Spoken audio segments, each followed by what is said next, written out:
So here we are on page 3 of my binder, and as you can see, I still have one last 54 tops there, but the rest are 56 tops and some pretty cool cards, pretty cool players. But I think today we are going to talk about this 1956 Hank Aaron. This is my personal favorite on this page. This is my earliest Hank Aaron card, and it really is just a beauty. The tops kind of did him dirty on this.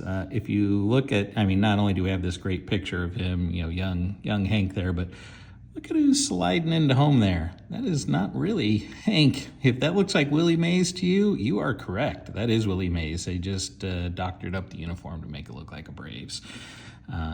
So would have been nice had they done something with Hank instead of Willie, but it's still just a great card. I think I picked this card up in the early 80s at a card show when I was a little kid, and I'm going to guess I think I probably paid around 25 bucks for it, which at the time seemed like a lot to me. I had to deliver a lot of newspapers to get that much, but a great card that I've had ever since, and I just love it.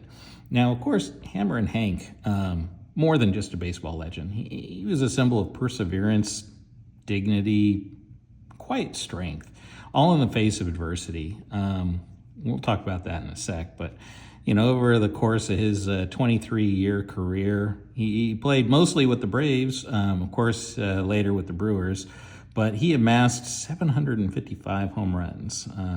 Just amazing. Of course, that broke Babe Ruth's long-standing record for 714 back in 1974.